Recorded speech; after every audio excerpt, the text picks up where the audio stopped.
Hello everyone. Today we have Yasmin and Sharif with us. Um, so I would let Yasmin introduce herself, then I can go to Sharif. Hello, so Yasmin here, co-founder at Hyperflex and former elasticians. And today I have my former colleague Sharif, and we're super excited to have him with us and to talk about his journey, his experience, and to get to learn more about him. Sharif, would you like to share a word? Yeah, of course. My name is Sheriff Lawal.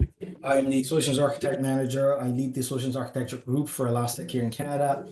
I have been at Elastic for over 3 years. I've been in the industry for over a decade. I'm not going to dip myself, but that's just a simple introduction from me. I love it. Thank you. And I'll take a moment and tell all the audience that I'm also co-founder and CTO of Hyperflex, which is an elastic service company. We are here to discuss the different things in security, how Sharif got into the security domain, and we don't have a specific agenda or things set up for this podcast, but definitely we'll be covering whole story of how anyone can be from noob to a security expert, and we'll learn that from Sharif. So let's get cracking into it. And Sharif, can you tell me about like your journey in the technology and the security, how it begins, from where you got into this? Yeah, so that's a good question. So I've got a pretty long, long enough background when it comes to my journey, but I'll basically just shorten it for you.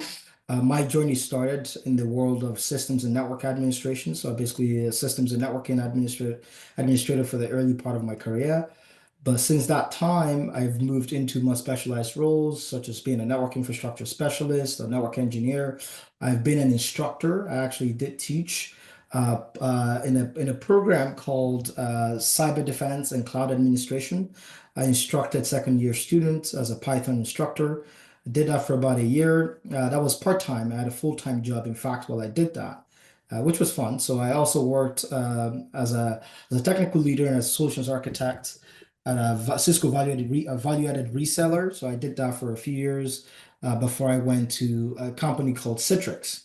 So I went to Citrix. I was a Citrix as an SE as well, covering Central Canada. I actually started covering Western Canada before transferring over to Toronto shortly after settling in the role, and I've been at Elastic ever since. Now, my journey and the technologies I've actually worked on and supported from the beginning of my career, I've actually built on each other all the way to the end. I mean, very early career, I could write code, some code, and also I did systems administration and networking. You cannot be a systems and network administrator and not have a security mindset because a small enough or medium-sized companies, you're basically the person that's controlling the entire infrastructure.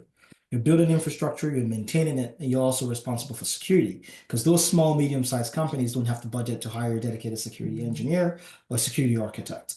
And also the underlying principle, the fundamental principles that you need to keep in mind, in these sort of roles are very, very fundamental and very important for the bigger roles that you get in the future when you become a security architect, security engineer. So you basically need to understand those fundamental principles of computer networking. How does data move from point A to point B? It all sort of ties back together for you at a later time. But I'd say a lot of what I know today probably self-studied them, to be honest. Not a Oh. lot of them I picked up on the job. I learned a lot. I'm super curious. I spent a lot of time, personal time, nibbling myself, both on technology side and also leadership standpoint as well. So yeah, I do a lot of self-study. This reminds me of one day we were like chatting about something like it was like internal Canadian team call, and I don't know why we started. Someone shared like their Elastic platform where you can see how many hours you have been studying, and that person had like 20 hours, and I was super proud of me because I had like 200. And then Sharif shared his profile; he had like 2,000 hours. I was like, okay, let's go home, everyone. He spends a lot of hours like learning and teaching himself, which I love about him. I think someone who learns, a learning person will always increase in value. So I do everything to basically make sure that I always improve myself. And that could be technically, could be just learning a new skill at home. I mean, I've done things that are not necessarily computing related at home. I've basically built part of my house from a carpentry standpoint. So I do get my hands dirty, whether it be technology and computing or other areas as well, such as home remodeling and other things. But all in all, I do enjoy learning a lot. Wow. That's great because like I can see you have been in this industry of security and networking for over a decade. So I would say that you are an expert that I would reach out to for any sort of security issues that we might be facing in the future. But one thing I want to understand, like, what you did in the like bachelor's or like when you got interest in this security domain, because it's not something that got taught us in any sort of colleges or universities, but it's something which come later in our life. So how you got into this? So I actually have a technical background, but the way that I got into it, I'll explain it to you. So when I was young, I actually wanted to be a medical doctor. But I do come from a family of engineers. My dad is an engineer, is an electrical engineer. I remember my dad one time I was actually at my mom's place of business, just spending time with her there. My dad just arrived with his friend, and this was back in Nigeria. And my dad's friend is actually from India as well. So they both came and they sat me down and we had a conversation. So they were looking at my high school grades and results, and they said, "Well, you did excellently well, and I think you would have a better career in medicine or whatever." But we just, we're chatting about his career. My dad's friend, I can't remember his name now, but he's an engineer with one of the top manufacturing companies in Nigeria at the time. So I wanted to sort of learn a little bit more about what he's done and how he's gotten to where he was. So at that point, I started picking a little bit more interest in maybe I should do engineering. Engineering has been part of my life from the beginning because I've always spent time at my dad's office. My dad actually runs a business where they do engineering till date. So I did spend a lot of time in his office growing up as well. So I've always seen, engineers, technicians, engineering folks doing their stuff. So, I mean, it's fascinating enough that I've been too much around it. I'm sort of numb to it. It wasn't like, like I see something new and get excited for the first time. But learning from the gentleman that my dad brought with him was another perspective that I didn't see before. So I started to do a little more research and I sort of changed my course. So I decided, you know what, I think I'm going to do something that's more computing technology focused, and that's what set me rolling from that point. But to answer your question, I didn't learn cybersecurity in school. I learned cybersecurity by being a network engineer, a telecoms engineer. So from doing that, I eventually, it's a natural transition for people doing computer networking to just to transition into networking into security engineering at some point. Wow, that's an inspiring story. Like even you are going this way, and life tells you to go this way, Right. and it Right. really turns out well. So yeah, Yeah. Yasmin, Thank do you. you have any sort of story like this? I have always wanted to be in sales. Like I Wow. remember I was, I don't know, maybe 12, 13, and I will pass by like a store next to my home. I don't know how to explain that, but the brand is called Leclerc. It's like a Walmart store, like a big, huge store. And inside of it, you have small stores for clothes and stuff like that. And I remember passing by every day, and my dream was to be a salesperson. My dream was to be in the store and advising people, and I don't know, since I was a kid that was my dream. But when I get older, things changed, and I wanted to be in finance and banks and these big names. So I did my BA and master's degree in finance, and I worked for a bank for 4 years. But then again, I was on a sales role. Even if I was doing like finance thing, it was on a sales role. And when I moved to the US, I completely shifted back to sales again, because then my interest was in tech. And when you work for a bank, you use a lot of softwares, and I was fascinated by how we use them, all the features, everything that you can do with. And slowly I was like, more interested by learning how this tool works than with what I was supposed to do. Like, I don't know. It's just my thinking, my process, everything shifted toward technology. And my dream was to work for a tech company and to learn more about softwares in general. And it's how I joined Elastic, and here we are now. Wow. So I have a security expert and a sales expert in the room. And we have an observability expert with us. What was your journey with Elastic? How did you end up like doing same engineering in general? Yeah, so for me, it was moreover like in India, there are no more companies who are using Elastic. My journey started like 6 years back when I started working for Consultat. That's where I got into this flavor of Elastic, like how we are using Elastic as a technology. And initially, on those days, we were just using it as a logging and monitoring platform. We were not using it for other use case we have for like search or security. But later on, when I got chance to work on different use cases for different Fortune 500 clients, I got to my interest was in Elastic. So I understand that this is a tool which have immense power, can help you with different use cases and everything. And that's where I got into Elastic later on. Keeping learning thing, as Sharif mentioned, that learning is something that you should always do. I started with learning, connecting this Elastic with different technologies in DevOps, like connecting it with Kafka, connecting it with different tools we have, and how better we can utilize Elastic as a technology. So that's where I learned a lot about Elastic, and later on I did all the certifications in it. So that's what my journey looks like with Elastic. And for fun fact, Bhavesh, his best friend, the guy that you met last time, Vishal, they are like same brain, like twins, kind of. One of them is observability and one of them is security. So when you put them together, you have like an Elastic Max Pro. Nice. That's lovely. That's awesome.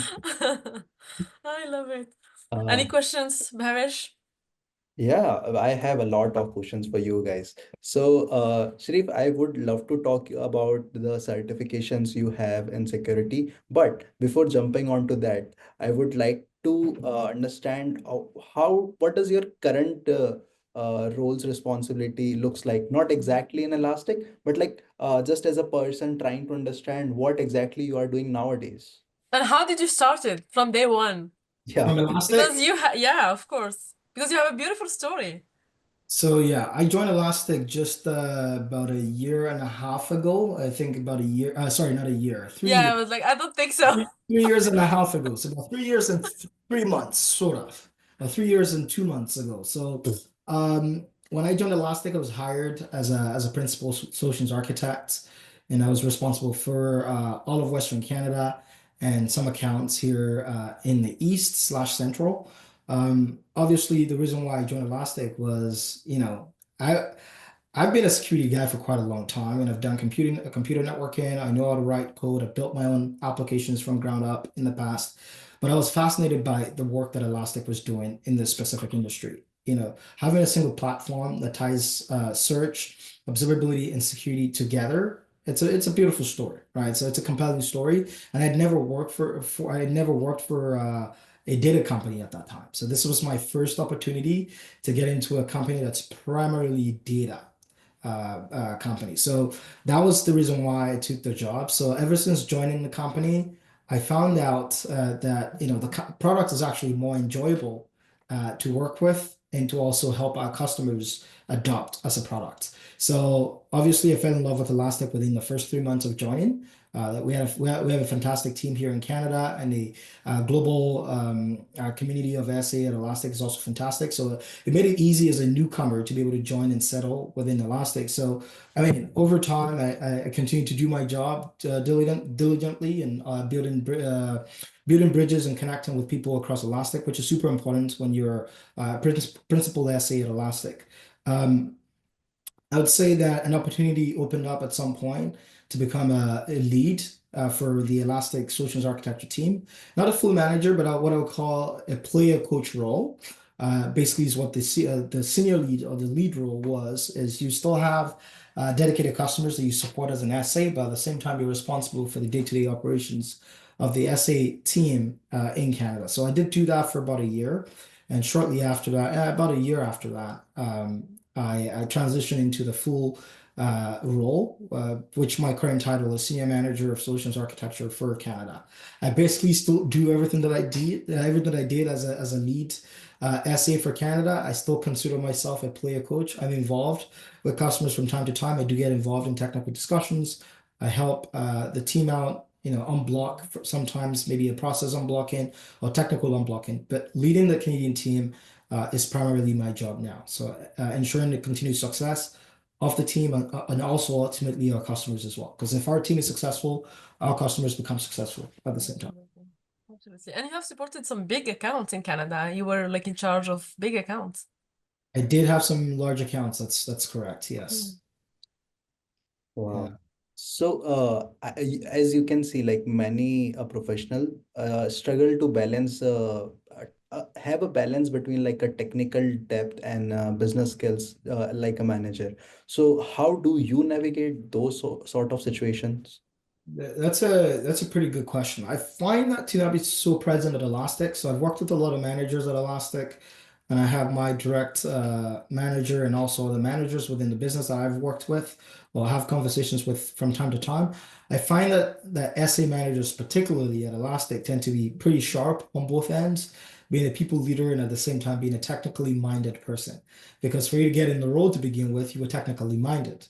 So that's a key requirement. And as a first line manager as myself, you should be able to be an SA when the opportunity comes up. If someone on your team is sick or they're going on vacation and you need coverage, if you can't find coverage, you need to be able to True. step in and do the role. So our SA leaders are technical. I could say that they almost should be able to play the role of an SA. So yeah, and with that said, also being a naturally curious person goes a long way. Whenever we come up with new releases at Elastic, I'm probably one of the first people to touch it. And of course, it's not as much as I used to do when I was an individual contributor. But right now, when something new comes up, I'm testing it in the first week to make sure that I truly understand how it works. So that keeps me fresh. I probably don't need to touch things as much as I used to as an essay, but at least I can touch it and articulate it and probably unblock if there's any problem from that perspective. Wow. Even I am also curious to try different things that Elastic releases because they release all the products or upgrades very frequently Yeah. in every quarter. So Yeah. yeah, that excites me that how fast they are releasing new things, evolving around and playing with the stuff they have and improving it a lot. So yeah, Right. Right. We used to have a release every 6 weeks, but I think we changed that to between 6 weeks and 3 months now. So we do have frequent releases and obviously, there's a lot to catch up on, but when you have a solid base already from using the product and helping customers adopt it for quite a long time, you only pick it up on the new pieces of features that comes into the product from time to time. So it was sort of easy, or it's easy for me to quickly just see what's new. And well, that's awesome, that's great.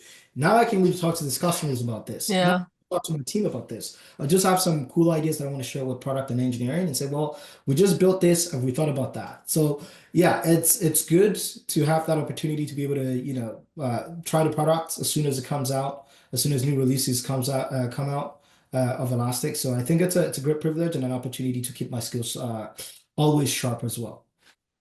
And you do a lot of events where you share also your skills and your expertise. Yeah, absolutely. I completely agree with you, Yasmin. What about you, Bhavesh? You've been asking a lot of questions. Why don't I flip it on you and ask you some questions then? So you mentioned that you're co-founder of Hyperflex. Can you tell yes. us about your journey at Hyperflex? You've been at Hyperflex for about 6 years. Yes. At So a part of the company. Yeah. yeah, sure. So I'll start about brief about Hyperflex. We co-founded, Yasmin, me, and other folks from our team co-founded Hyperflex a year back. Before that, I was working for a company named Consultat, where I've been working for more than 5 years. And there I was got into Elastic, learning different use cases of Elastic, and got an exposure to work for Fortune 500 clients for Elastic.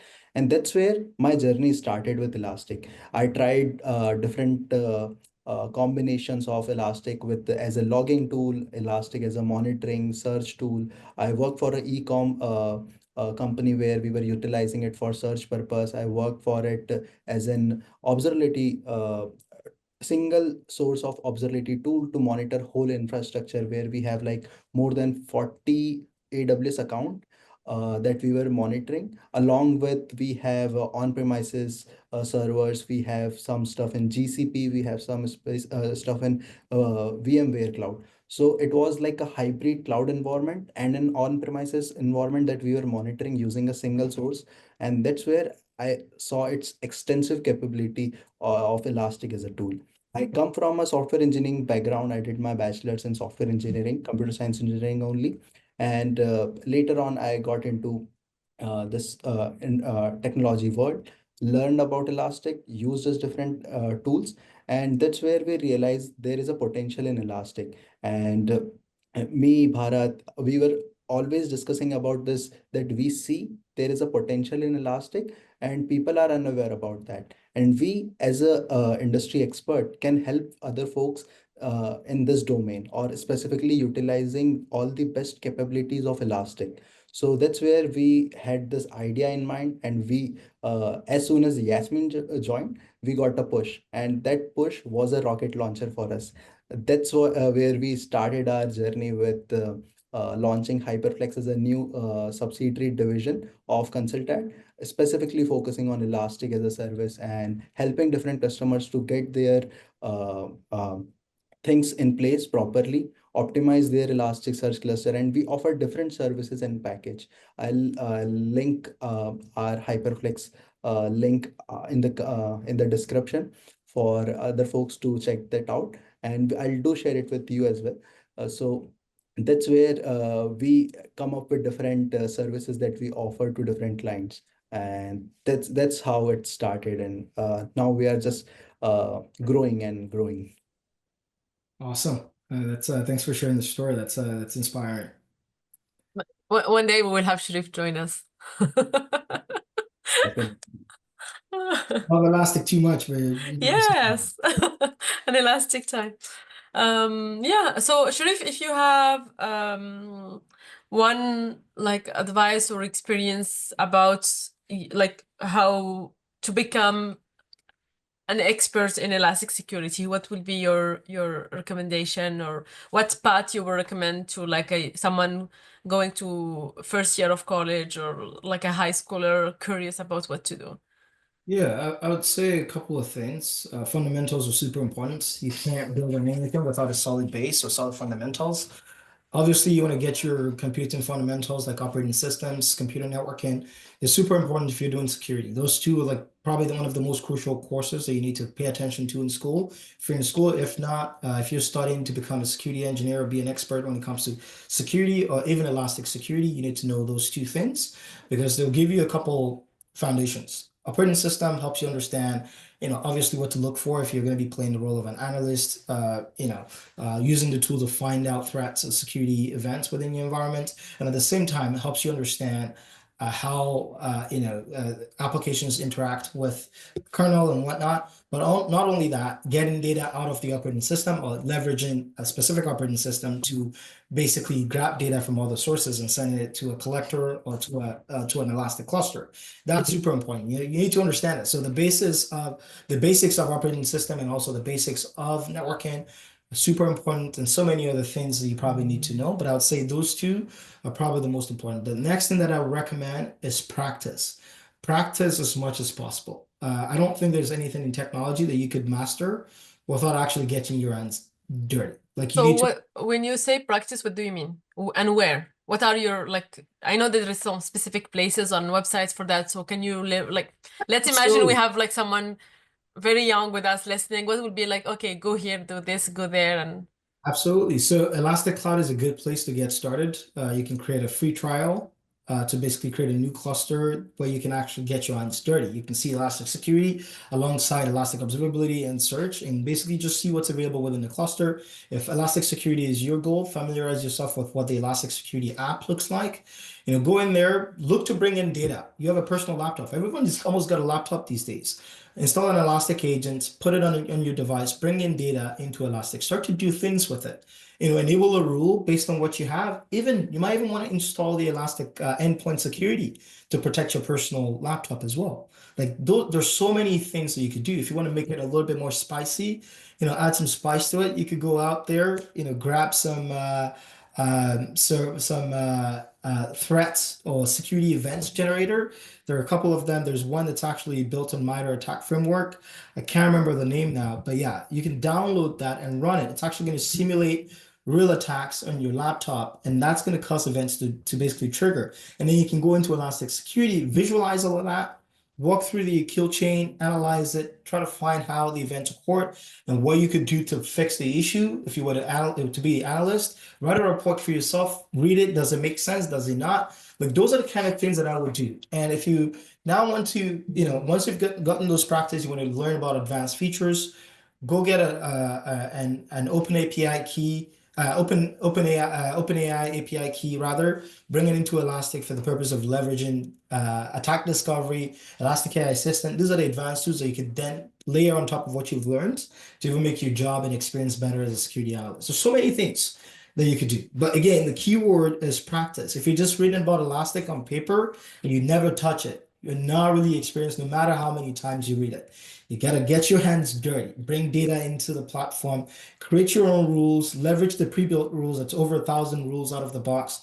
Do so many things, like get familiar with it, see actual results for yourself, and work with that. If you can do that enough, I think you've got some sort of advantage over someone that's just reading to become a security analyst or security engineer, especially when it's about Elastic. And Elastic is sort of becoming the industry standard for security detection anyway. So I'll be able to say that. That's true. I have a follow-up question on the last question I asked you guys. So, from a technical engineer or an SE to a leader, there was a big shift in the mindset. So, can you talk about a mindset shift that you had to make when you were jumping from technical SE to manager? That's a good question. So at Elastic, being a principal SA is a combination of being a leader, a heart in your mind, and being a technical person. You're obviously a senior person from a technical standpoint, but there are some leadership responsibilities that comes with being a principal SA. Although you may not have people directly reporting to you, but you may have people within Elastic that you mentor directly, right? They may be peers or even junior SAs that are junior to you in terms of experience or experience at Elastic. So to answer your question, there is absolutely a mindset shift, but as you transition from one role to another, you need to at least either have some sort of qualities about the new role that you're moving to, or have the skill to do the job before you transition to it. So my experience in the industry over time prepared me for what's to come, from being a technical leader to being a people and technical leader at the same time. Because that's the way that I would term the shift. It's shift from being a technical leader to being a technical and a people leader. Because when you're a principal SA, you're a technical leader. You're leading initiatives for yourself, for your account executives, and for your customers as well. Mhm. So that's the kind of shift that had to happen. Wow. That's damn true. Yasmin, do you have any sort, like, I know you are always in the sales background or something, but is there any mindset shift that you had in your journey so far? Yes, absolutely. So when I was moving from my first internal engineering role to being a pre-sales or a solutions architect for the first time, I didn't really know what to expect. So um, I thought, it's an architect role. You're just going to be designing technology and you're going to be having fun. I didn't realize how much fun I was actually signing up for. It's actually a lot more fun when you actually meet with your customers, understand their challenges and problems, and you go back and come up with something creative and unique sometimes to that specific customers to actually address their problems. And the joy that comes from the customer actually taking that idea that's come from you to actually making that into taking that into their production and using that to solve and address the technical challenges that they have. But also we get to go meet customers in person, have meetings with customers. So there's the human interaction element that comes with the job. For me specifically, it's a lot more fun than having to just be behind the desk only all day. So having to interact with not just our customers, but peers, partners, and so many other people within the Elastic ecosystem. So I think, yeah, it absolutely is more fun. But yeah, that's specifically speaking to Elastic, but the experience that I was referring to is a while back, even before I came to Elastic. So when I was making the shift from being an internal resource to being a customer facing architect, it was definitely a shift, and it took a little bit of getting used to, but it's, in my opinion, it was fun going from that kind of role to the role that we're in now. And I would say also that Elastic prepares well for that. And like when you join as a solution architect, you are not immediately out of like customer facing. You have like Yes, 3 months at least where you are just shadowing. And I feel that gives like 3 months is long enough for you to have a clear idea of what's expected, what type of situation you'll be in, and you have no responsibility. You are just there, camera off, like everything off. You are just listening and absorbing, and it's kind of I don't know, I'm not a solution architect, but I feel like it removes the stress for your first calls. You kind of go gradually, but you that's can say true. more about it. That's true. Yeah, Yasmin is right. I keep forgetting that Yasmin was actually one of until very recently. Uh, but yeah, so I was pleasantly surprised when I joined Elastic because Elastic is the only place ever in my entire career, and I've been at a couple companies myself, and it's the only place where I've had to had a ramp period where you get a dedicated mentor. That's someone that's been at Elastic for at least a year that's going to mentor you through the process, to guide you through the onboarding ramp process.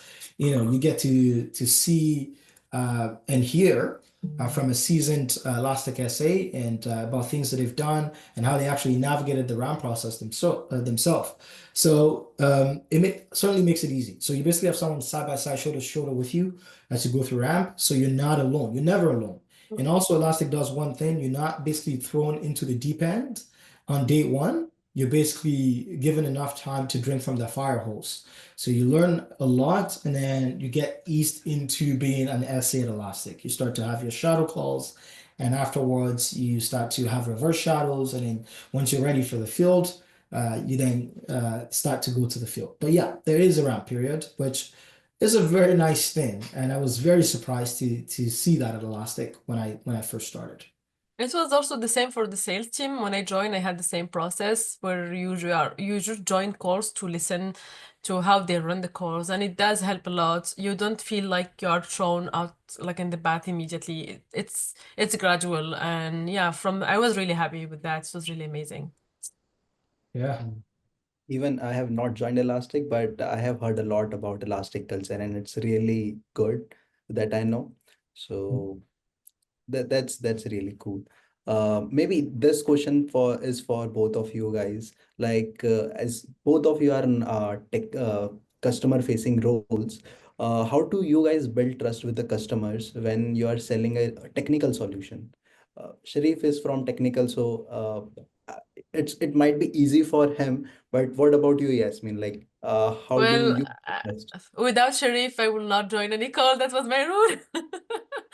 But yeah, I don't know. You kind of have to learn the minimum just to understand the technology from what you sell to basically what the customer might need. And I had a lot of support from Sharif at the beginning, to understand what's a log, what's SIM, all like of the keywords that we kind of hear all time long. But when you are not from that background, and it was not the case for me. So yeah, just a lot of training, a lot of listening, and trying to be humble and from out of the bat to say immediately, I'm not a technical person, but I have some questions, and try to do your best. Be transparent, be honest. The customers will appreciate it. And yeah, when it's possible, have the right people with you, which for me was always Sharif, was my go-to for any question. Yeah. The way that I would answer that from a technical standpoint, obviously there are a few things you need to do to build trust. One of the key things that I always tell people in general, it doesn't have to be SAs on our team, is when you tell customers that you're going to do something for them, make sure Do you it. do it because they always remember. When you tell them on the call that I'll get back to you, your I'll get back to you has to be you getting back to them. So if that means getting back to them with a data sheet or sizing question or just answering questions. Obviously, that's something that I always recommend that people do. So always keep to your word. And secondly, as a technical person in a customer facing role, never be too shy or afraid to roll up your sleeves. But let the customer know when you do not know. So it's super important to be able to confidently tell a customer and say, Mr. Customer, Miss Customer, I do not know the answer to this question, but I do have a lot of essays behind me on my team. Let me go back to them and get you some answers, and I will come back to you with those answers. It will keep your reputation intact, and it will give you another opportunity to show the customer your technical prowess. So, in my opinion, both are super important to gain trust of customer. But over time, I mean, it's not something that you gain on day one. It's something that gets built over time. But the fact of the matter is you need to basically stay true to your word and don't always want to be the hero. So there'll be Oh, yes. for that. So raise up your hands when you need help. It's very important. Absolutely. Oh, Absolutely. that's a He great. gave a perfect answer. Exactly. I was about Complete, global, everything. Yes, I love it. Yeah. nice. So that answer really conveys everything in terms of customer facing or in terms of the roles we are dealing in nowadays. Let's deep dive into your security expert a bit. So I have a few questions that We I have a bug to resolve, so let's go. yeah. So Capture the uh, bug, right? yeah. So, with your experience with CI, SSP, and CCIE expertise in terms of networking challenges and everything, what do you think? What are the biggest security challenge that you are facing nowadays, or organizations are facing nowadays?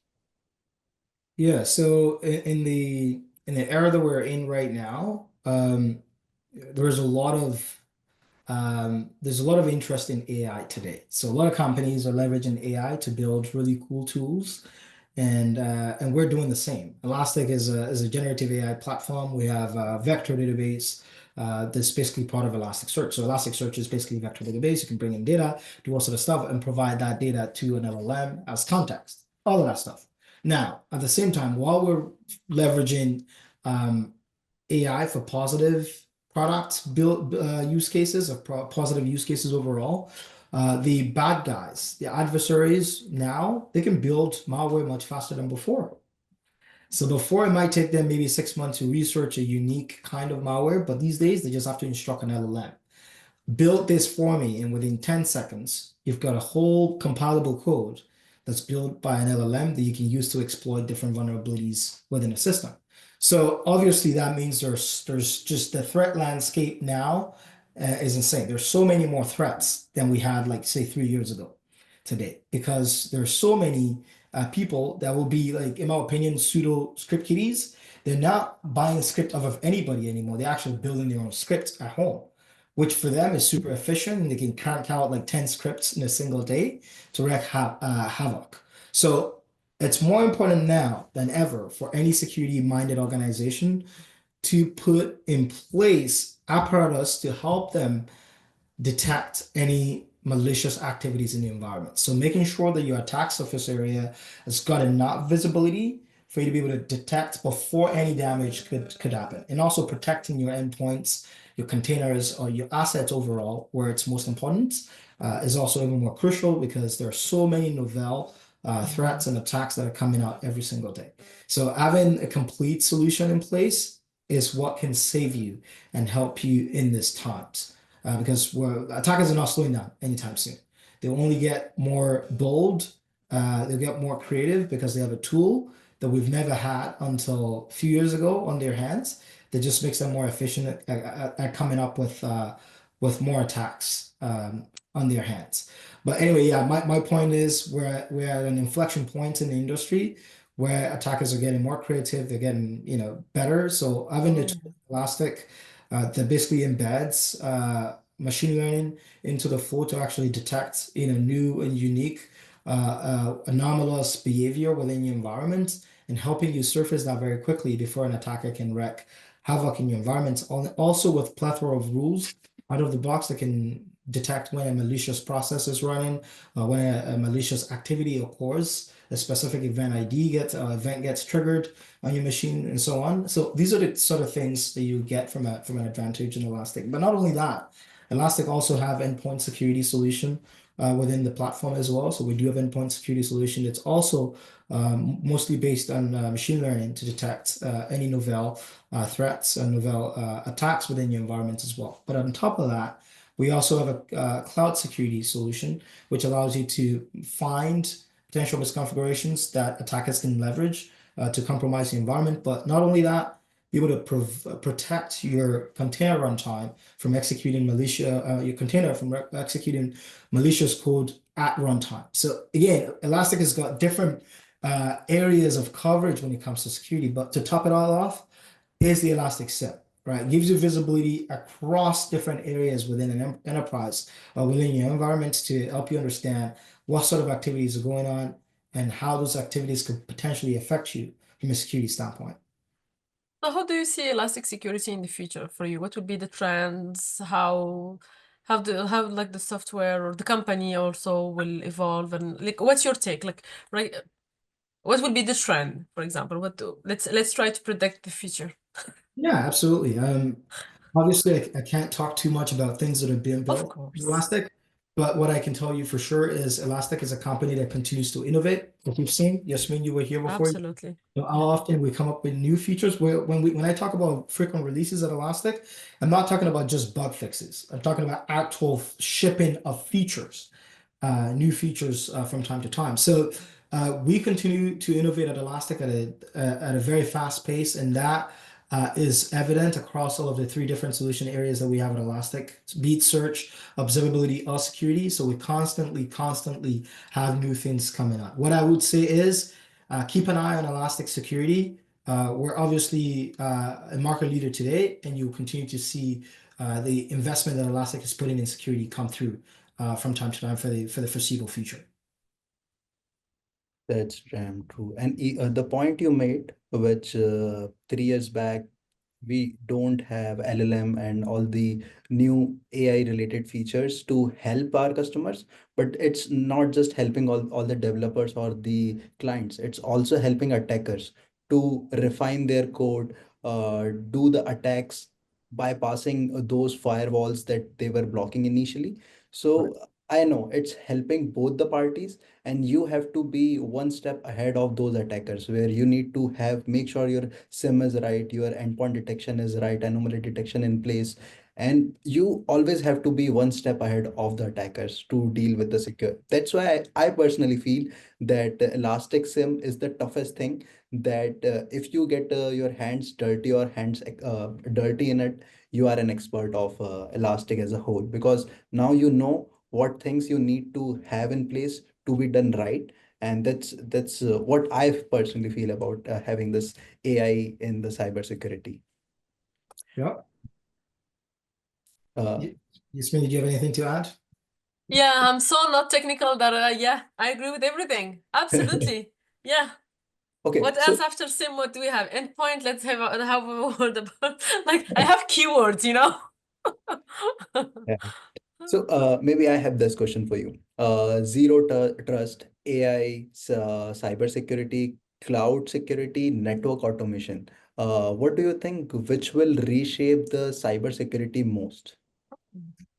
I think they're all relevant, right? They're all relevant in the world of cybersecurity. Zero trust is absolutely very relevant. It's how you decide who gains access and gains access to what, and by presenting themselves properly before they can gain access into your environment. So zero trust is super relevant. The computer networking is super relevant. Think of computer networking or network automation, as you put it, as the road track for any data. The data is basically the train cars that are passing through the rail track. So it's always going to be relevant. In fact, it's probably the most common way that attackers break and get into an environment is by leveraging network-related vulnerability to be able to get into an environment. So from a security standpoint, zero trust is going to continue to be important in the land of security, and also for us as Elastic Security, we'll continue to need zero trust to better protect you as our users and customers, because obviously we want to get data from your identity and access management platform, also things like profiling or posturing that you may do if you do have that with other products that I don't necessarily want to mention on here. But yeah, so whatever you do to basically confirm the users that are coming onto your network, basically getting access to the right thing. So for example, when you log in from a location that's different, if you're doing a conditional access policy and so on, okay, so if you're different, can you present maybe another factor to make sure that you're who you say you are? And they present that successfully, then okay, what kind of resources are they allowed to access? Maybe they don't need to have a full VPN access. Maybe they just need access to Salesforce, or maybe they just need access to Workday. Then they can access Workday specifically as opposed to a full tunnel to the corporate data center or the corporate cloud environment. So those sort of things, and also log in all of those different activities that the users perform and sending that to a platform like Elastic will be always super relevant from a security visibility and security analytics standpoint to help you understand what kind of activities are happening and which of those activities are actually anomalous and not normally seen in your business environment. So yeah, to your point, all of those questions, all the components that you mentioned will continue to be relevant in the area of technology for the foreseeable future. Totally agree with your points. If we talk about cybersecurity as an industry whole, what's the biggest misconception that you have, or like the people, most of the people have in the cybersecurity? Because I personally feel zero trust is one misconception that people have, but what do you feel about it? Yeah, I think Zero Trust has its and there is not a single product that's Zero Trust. Zero Trust is more of an architecture of bringing different things together. So having things like MFA, as I talked about before, is one thing, right? So it's one part of Zero Trust. Another part of Zero Trust is, well, I mean, you've logged in successfully to my environment, you're an employee. I can see that, and that's awesome. But because you're in sales, you don't need to have VPN access to engineering production environments, right? So making sure that we're restricting things based on the roles that employees play in the environment, that's also part of zero trust. Collecting data on what people are doing as they log on and what they're able to access, that's also part of zero trust as well. Having things such as URL filtering in place is also part of zero trust as well. So a lot of people think of zero trust as a product versus architecture. So, which is one of the misconceptions is about zero trust specifically. And I've spoken to people who are also in the industry that maybe not specialize in that area that have also misunderstood what zero trust truly means. So I feel like zero trust is a pretty powerful concept or architecture if properly implemented, right? So properly implementing it is super important. If you have not done it properly, you partially implement it, it could affect your overall security strategy. But to your point, zero trust is not a product. It is an architecture. It's basically multiple different components coming together to give you an overall better protected, a better secure security landscape or attack surface area. Or- Did I answer Yeah, your question? So passionate, yeah, it Sharif. definitely. I love it. Yeah, I love it. it does. It does. Mhm. And in this age of AI, where AI is transforming our cybersecurity, do you ever think that AI-driven solution could ever replace human analysts or human security analysts? Hard to say for right now. I mean, I'd say 20 years ago, no one could have said for sure that we would have autopilot in Tesla, right? That's going to be able to drive people from point A to point B without, pretty much any driver intervention. So the future is super promising. I really can't say for sure if we're going to have an AGI that's going to be able to perform security function, that we're not going to need security analyst anymore. But for right now, and what I see for the foreseeable future, I think having AI or an AI-driven solution, security, or any other use case for that matter, will basically simplify the workflow of engineers and also will basically just give them a tool to speed up the time that it would take to do their job. It's basically an efficiency tool. That's how I see it. Mm. It's to make them more efficient, not to replace them today. Mm. Will that Hmm. happen in the future? Who knows? Too early to tell. We might get to that point, we may not. But for right now, I see it as an opportunity to make people efficient in these sort of roles. I mean, we're seeing developers. I'm a software developer as well, and I write code. I have different development pipelines that I'm writing from time to time, and I can remember vividly just maybe 4 months ago, before I ever touched a platform like Cursor AI. So Corsa AI is a platform that I use. I mean, it's basically a development environment. It's an IDE that's built on top of VS Code. VS Code is open source, donated by Microsoft. So they've taken that and they've embedded AI functionality right within it with like Composer, Agent, and so on within the platform. I mean, I could literally just ask a question and Cursor is going to build the entire application that I'm looking for me. I mean, if I change it, it's because I don't like the UI or I don't like the text or whatever.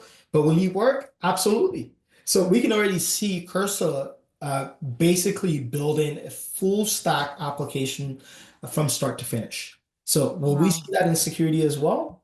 Maybe Maybe. not. But for right now, as a developer, it's basically cutting the time that it would take me to develop an application from maybe 6 months to essentially 1 month, if that's the only thing I'm working on. Oh, So wow. so yeah, it's basically a force multiplier from that perspective. It's an efficiency tool. So that's how I'm seeing it, and that's how I see it for the foreseeable future in the area of security and observability as well.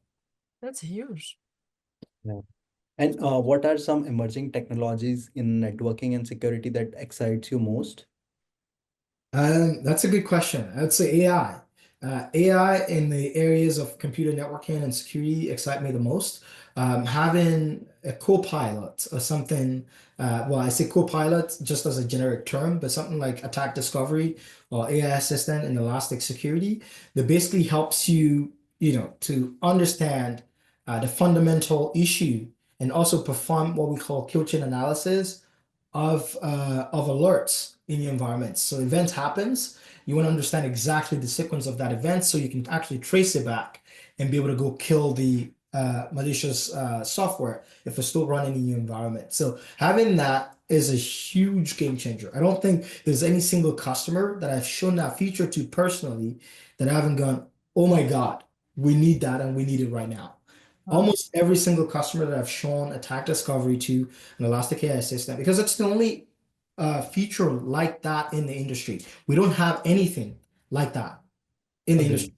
So it's a very unique differentiator for Elastic. And for me, I know that the Elastic team is working on even more advancements to our security product, and it will only get better from this point. So the attack discovery and AI system is super powerful enough, but with the engineering team that we have and the creative qualities of our product manager, I can only see it even go bigger from this point. Definitely makes sense. Uh, Promising for Elastic and promising for us too. Absolutely. We're partners in this. Yes, absolutely. Yeah. Absolutely.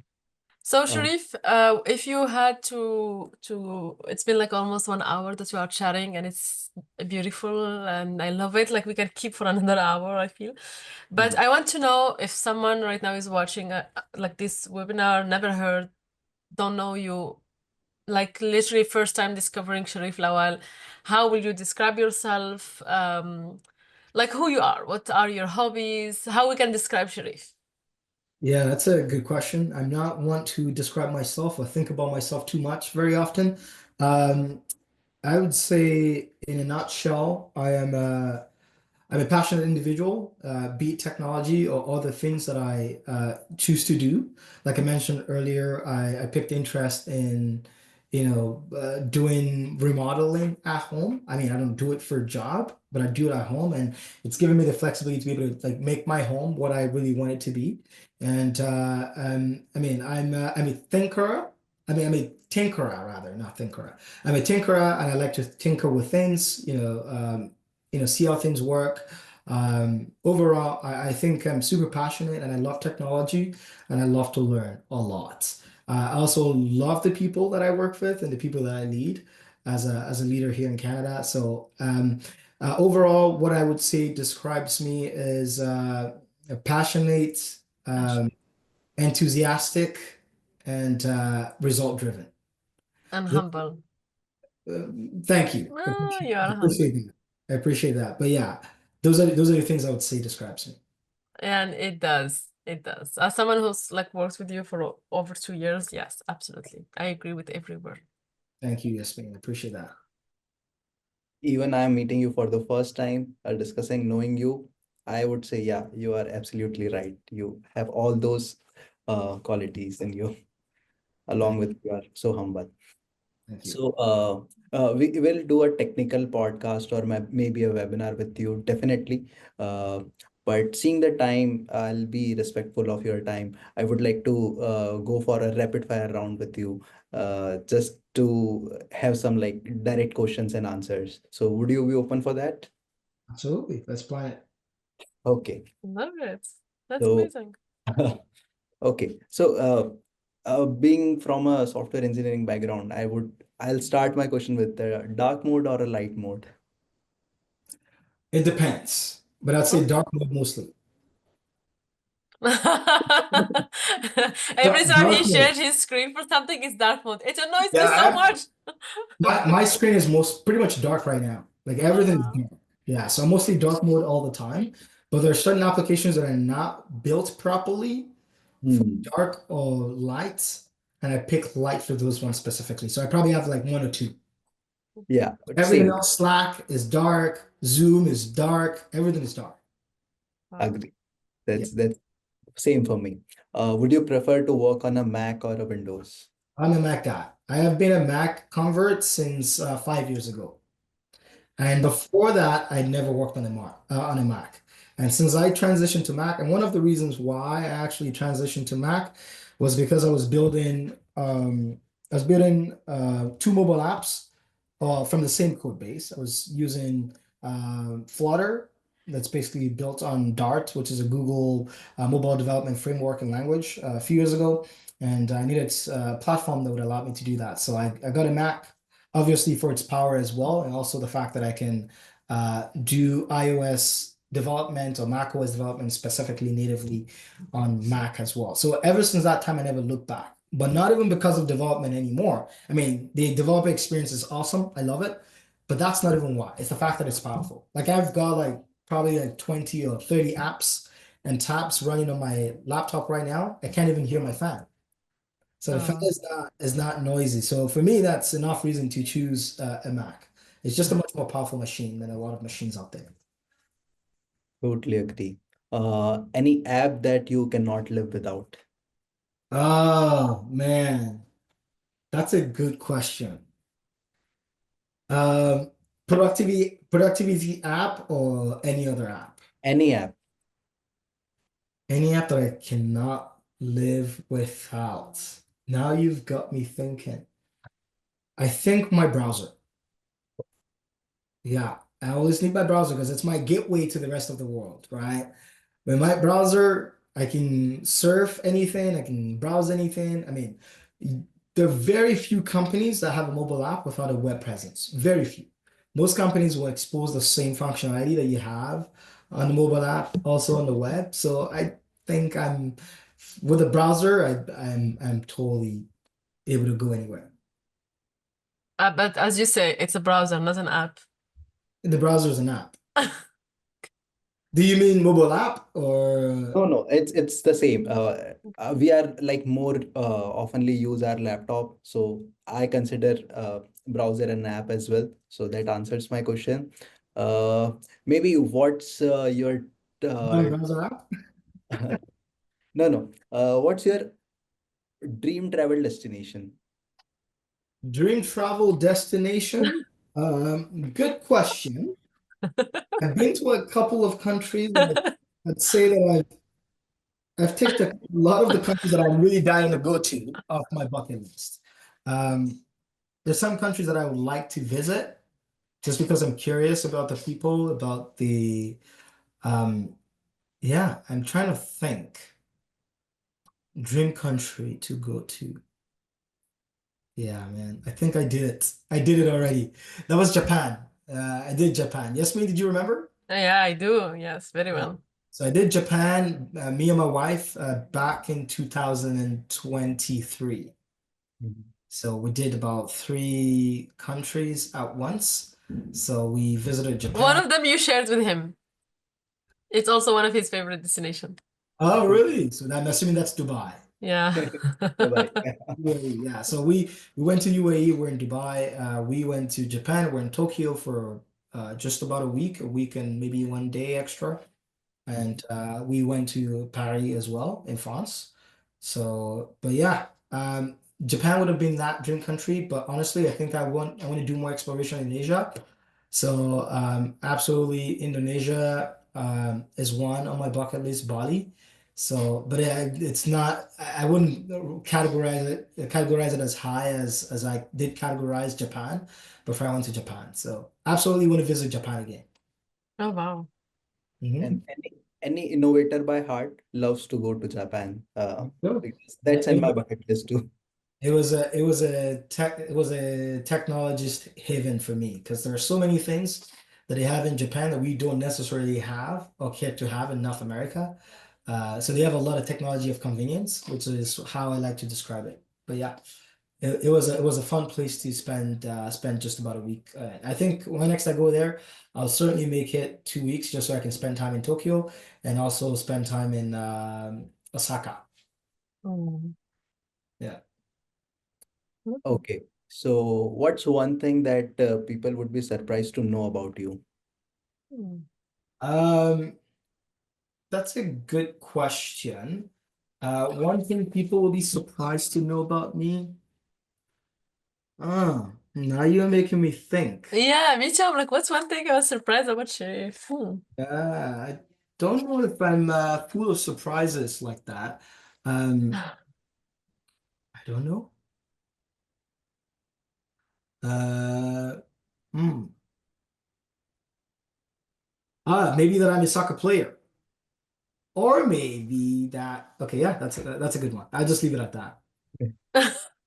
I have another one, but I think that one is good for this. But yeah, I do play soccer, but I haven't played in a little bit. But it's something that I intend to get back to. I actually played college soccer Mhm. as well. Oh, I didn't know that. Yeah, I've been playing soccer for many years. I did play college soccer as well. Yeah. Right. Oh, that's great. Yeah. Uh, if not in this techno managerial role, so what career would you be in? That's a good question. I always taught people that I would probably have preferred to be a mathematician if I wasn't in a role like this. But at the same time, I do love the concept of flying. I've actually trained on and off. That's a surprising thing. Yes. Yeah. Did you know I was doing that Yeah, yesterday? I know. Yeah, I Yeah. remember the conversation. So I've trained on and off for my private pilot license. I just haven't had time to complete it. But yeah, it's something that I could see myself doing as well.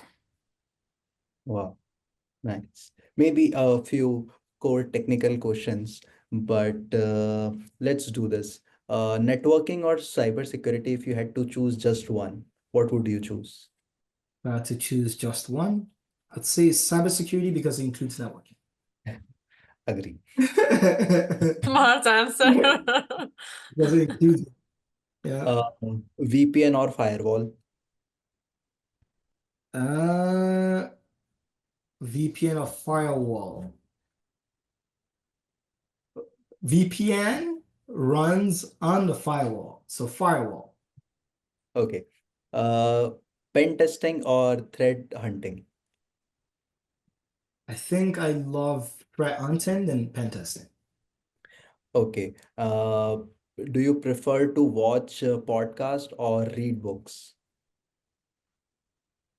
I think I would rather watch a podcast. Yeah, even same for me. What about you? Yeah, yes, me. Uh, f- podcast.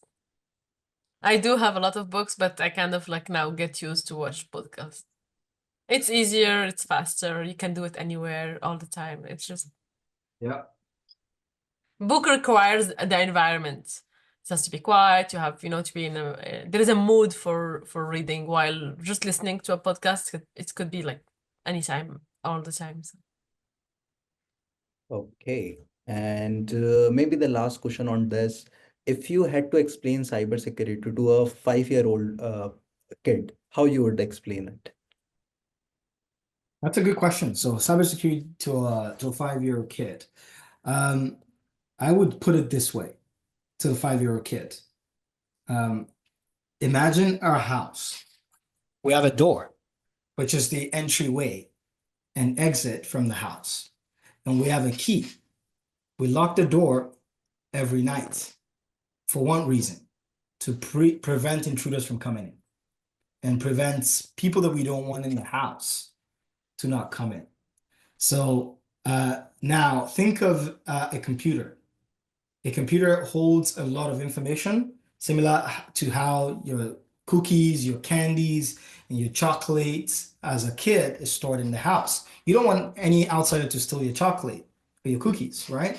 So the same way as the information that we have on a computer, that's the cookies and the candies in the information world of computing. So cybersecurity is basically putting lock and key and only allowing people that are authorized to come into the house, to come into the computer, and people that are allowed to leave to be able to leave the house. If there is no authorized person to come in, put a lock on it, and that's exactly how I'm going to describe it. Wow, that's a Beautiful, actually. easiest definition that I have ever heard for cybersecurity. So Yeah. That's that so now we can say this podcast is like 5+.